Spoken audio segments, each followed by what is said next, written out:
So Dave, Scott alluded to Romans chapter 8 and the doctrine of adoption and assurance and how those things are related. Could you walk us through Romans 8 and particularly how it contributes to the doctrine of adoption? Well, I would say Romans 8 is the kind of the culmination of that whole section from 6 to 8 in which Paul really profiled for us the glories of the gospel. But interestingly, in Romans 8, when he does so, he lays before us in the second half of Romans 8 the whole construct from creation unto consummation, from the very beginning to the end of time. And at the very center of it, he describes that the riches of the gospel in Christ the Son of God find their most glorious manifestation in our adoption.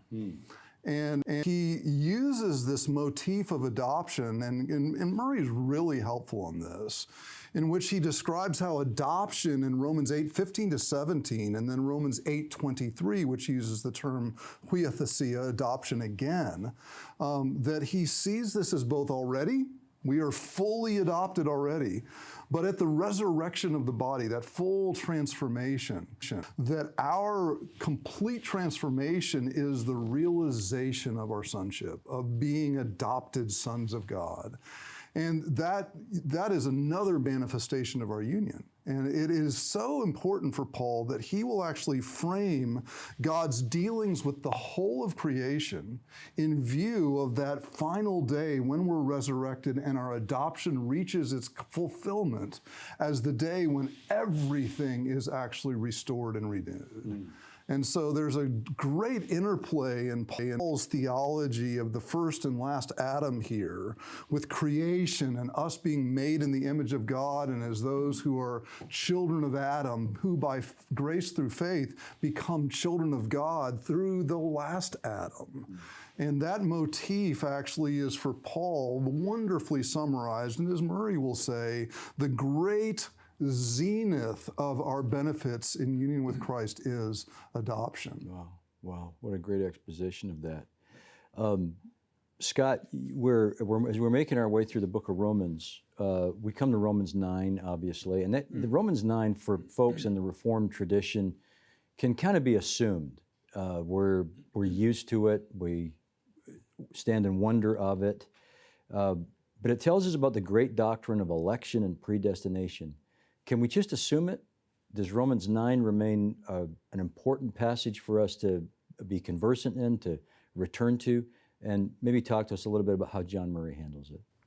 Murray has just a tremendous exposition of this chapter in his commentary. He starts out by saying, union with Christ is the orbit within which Paul's emotions move and the spring from which they proceed, because Paul begins by saying, I'm speaking the truth in Christ. I'm not lying. My conscience bears me witness in the Holy Spirit. I have great sorrow and unceasing anguish in my heart, for I could wish that I myself were accursed and cut off from Christ for the sake of my brothers, my kinsmen. And Murray goes on to say, isn't Paul here the picture of Christ, who was accursed for the sake of his own? And Paul is giving that posture initially, as Murray points out, to show that what he's about to deal with gives him anguish with respect to his kinsmen according to the flesh.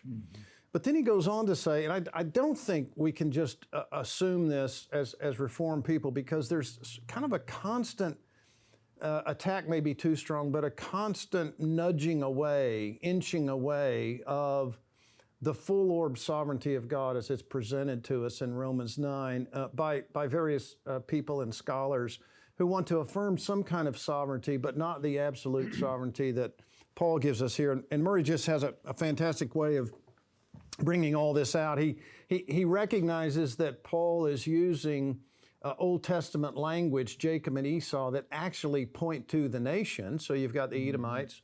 But he also says we can't then assume that what Paul has in mind here when he's talking about God's election is the election of ethnic Israel. And the reason you can't assume that, Murray tells us, I think, and he goes into detail on this, because one of the most probably anguishing statements for the apostle is in verse 6. You can almost see him writing it with tears. For not all who are descended from Israel belong to Israel, and not all are children of Abraham because they are his offspring. And you can sense the Apostle Paul wishing he didn't have to write that, but he has to write it. And so Murray goes on to say, this shows that Paul's concern is not for the ethnic nation, it's for the Lord's own people. And how it is the Lord's people are chosen by God before the foundation of the world. And so Paul has this language. What shall we say then? Is there injustice on God's part? Murray shows that what Paul's doing here is anticipating the objections that would come, and those anticipations of objections only go to support the very thing that Paul himself is saying. In other words, if he were not saying what we think he's saying, these objections wouldn't be relevant. But they are relevant. So it's not fair, God. Is there injustice on God's part? By no means. For he says to Moses, I will have mercy on whom I have mercy. I will have compassion on whom I have compassion. Quoting there from Exodus, when Moses says to the Lord, show me your glory. And the Lord comes to say to Moses what Martin Luther called the greatest sermon ever preached. The Lord, slow to anger.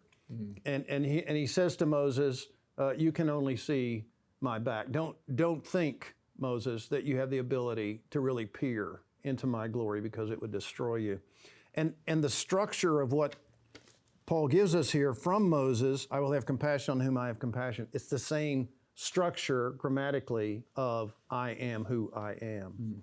In other words, God is saying, what you need to recognize and realize here is I do what pleases me because I am God and you're not. I will have compassion on whom I have compassion. I will have mercy on whom I have mercy. What Paul's doing here, under the inspiration of the Holy Spirit, he's able to dive into eternity in the way that God has revealed himself in his character in the Old Testament and say, this has deep implications for why you are now united to Christ.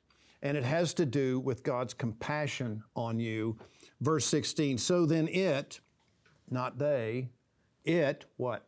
Salvation, compassion, God's mercy, depends not on human will or exertion.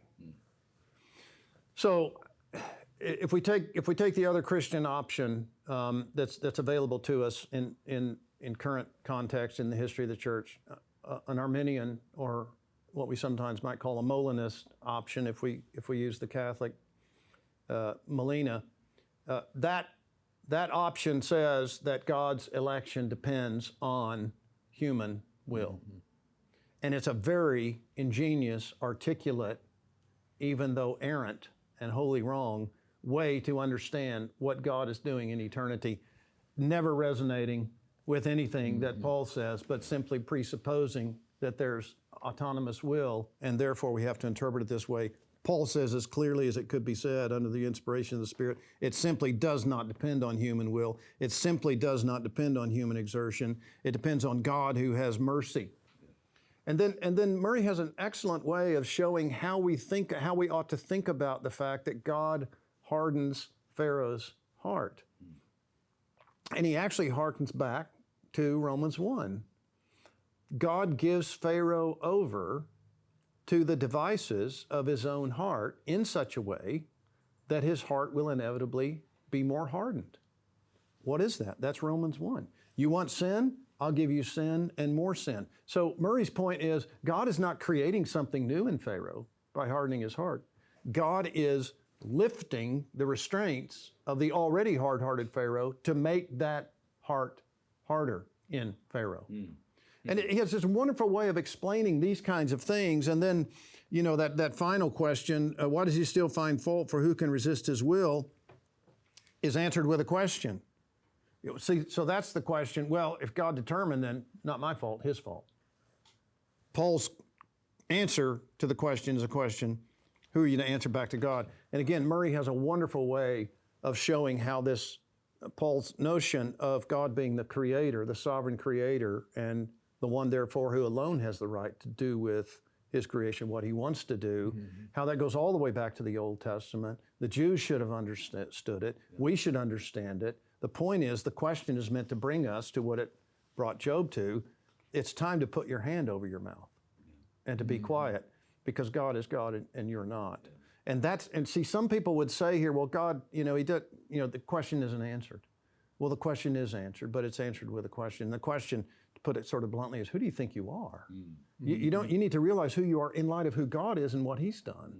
And all of that is Paul's way of fleshing out the origination of what union with Christ is. We are chosen, not just chosen, in Christ before the foundation of the world. Murray's comment, chapter 9, I haven't read any better on that chapter. You've done such a nice job of showing us not just what he does with Romans 9, but how he addresses Romans 9 with a view to the whole book, and where he's allowing the book to interpret itself. And my mind goes to what he then does with chapter 10, verse 1, where Paul's, my heart's desire and prayer to God for them is that they might be saved. And Murray pushes back, perhaps we could say, against kind of a hyper-Calvinism, when he says it transgresses the bounds of the divine prerogative when we allow the doctrine of election to inculcate either despair or detachment, and when we're concerned about the eternal souls of men. So here's Murray bringing the whole council together around that great doctrine. Exactly, and isn't it fascinating that Paul begins his discussion with anguish in his heart and a wish that he be accursed. He ends the discussion with, my heart's desire and prayer to God for them is that they may be. I mean, that is biblical theology that understands the reality both of God's sovereign purposes and of our responsibility in light of those purposes. As we're moving our way through the book, let's loop back and think about the major theme that runs all the way through the book of Romans. Let's talk about justification by faith. And I'd like to open it up to, Mark, let's start with you, but open it up to all of us. And just to ask the question, what does Romans tell us about justification by faith? It's central. What does it mean for Paul's theology? And then maybe we could tease out a little bit, what are some of the ditches that people fall into when we're discussing or thinking about the doctrine of justification by faith? Mark, you want to start? My response might be a little unconventional, in as much as I think one of the key things we have learned about reading Paul in recent years particularly is the importance of doing hermeneutical justice to what's called the Pauline letter collection. We don't have a free-floating manuscript called Paul's letter to the Romans. The earliest manuscripts we have are part of a Pauline letter collection, which circulated as a collection to the churches.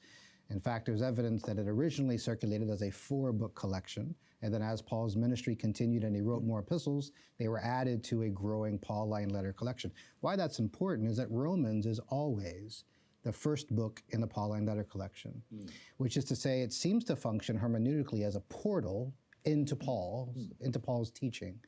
So here he is on a missionary journey, and he is desirous to get to Rome. He really wants to get to Rome. Hasn't been there yet. There's already widespread misunderstanding of Paul's gospel. He's accused of this and accused of that. You're anti-Jew because of how he goes after Judaizers. You threaten God's justice. Talk about Romans 9. Those are two concerns that combine to give us Romans 9. There's distortion of his doctrine of justification, distortion of his understanding of Jew-Gentile relations. He sends Romans, and as it functions within the collection, it provides this wonderful service. It means that the more comprehensive terrain covered by Romans theologically by Paul will make sure we don't hear Galatians wrong. If we only have Galatians and we think we can construct our doctrine of justification on Galatians terms only, we will have a distorted understanding of justification, because we will think it is the one and single most important thing in the whole gospel. It swallows everything around it. All there is justification. But that's a pastorally driven letter. It's prompted by pastoral needs. Colossians accents a different point of the truth to deal with a very different pastoral need that Paul addresses there. If you have only these pastorally prompted epistles, you could come away with truth, but with a distorted way of understanding how the truths relate. Romans functions as a way into the Pauline body as a whole. And we encounter justification by faith alone, but we also encounter union with Christ, adoption, sanctification, definitive and progressive, predestination to eternal life, the urgency of communal life and Christian love for the brethren, the reality of our encounter with the living God, whether we are believer or unbeliever, by virtue of being made in his image. Romans gives us a protective framework for the Pauline letter collection as a whole. And what we learn from that framework is justification by faith on the grounds of the imputed righteousness of Christ is desperately important. There is no gospel without it, while we also say the gospel is more than justification. It is certainly never less than that. Romans helps us understand how to say that properly and then do justice to this, the notes sounded so beautifully and compellingly by Galatians over here, Ephesians over here, Colossians over here.